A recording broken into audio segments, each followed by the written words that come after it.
ಭಾರತದ ಸಿರಿವಂತೆಯರಾದ ರೋಶ್ನಿ ನಾಡಾರ್, ನೀತಾ ಅಂಬಾನಿಗಿಂತ ಸಂಗೀತಾರ ಸಂಪಾದನೆ ಜೋರು. ಇವರು ಪಾಕಿಸ್ತಾನದ ಅತಿ ಶ್ರೀಮಂತ ಹಿಂದೂ ಹೆಣ್ಣು ಮಗಳು.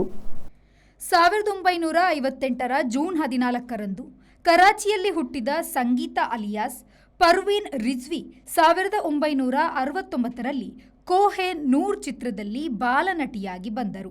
1971ರಲ್ಲಿ ಲಾಹೋರ್ ಸೇರಿ ಚಿತ್ರನಟಿಯಾಗಿ ಗುರುತಿಸಿಕೊಂಡರು. 1976ರಲ್ಲಿ ಸೊಸೈಟಿ ಗರ್ಲ್ ಚಿತ್ರ ನಿರ್ಮಿಸಿ ವಿಮರ್ಶಕರ ಮೆಚ್ಚುಗೆಯನ್ನು ಪಡೆದರು. ಹಲವು ಚಿತ್ರ ನಿರ್ಮಾಣ ಅಲ್ಲದೆ ನಿರ್ದೇಶನ ಮತ್ತು ಟಿವಿಗಳಲ್ಲೂ ಮಿಂಚುತ್ತಿದ್ದಾರೆ. ಲಾಲಿವುಡ್ ಚಿತ್ರರಂಗದ ಇವರ ನಿಖಾ, ಮುಟ್ಟಿ ಭರ್ ಚಾವಲ್, ಯೇ ಅಮನ್, ನಾಮ್ ಮೇರಾ ಬದ್ನಾಮ್ ಪಾತ್ರಗಳು ಬಹು ಹೊಗಳಿಕೆ ಪಡೆದಿದೆ. 120ಕ್ಕೂ ಹೆಚ್ಚು ಚಿತ್ರಗಳಲ್ಲಿ ನಟಿಸಿದ್ದಾರೆ. ಇವರ ತಾಯಿ, ತಂಗಿ ಕವಿತಾ ಕೂಡ ಚಿತ್ರರಂಗದಲ್ಲಿ ಇದ್ದಾರೆ. ಚಲನಚಿತ್ರ, ಟಿವಿ ಸೇವೆಗಾಗಿ 2022ರ ಪಾಕಿಸ್ತಾನದ ಸ್ವಾತಂತ್ರ್ಯ ದಿನದಂದು ಸರಕಾರವು ಇವರನ್ನು ದೇಶದ ಮಟ್ಟದಲ್ಲಿ ಗೌರವಿಸಿದೆ.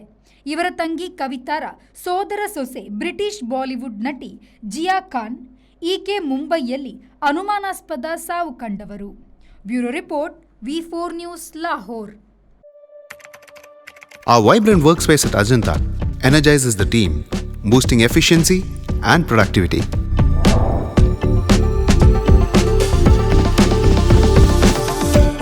Well-designed modern conference space for important presentations with top-notch amenities, fueling our growth. We are ready to expand to Ashoka Business Center as our next upgrade. Invest in workspaces managed by Vertex. Invest smart. Invest in Mangaluru.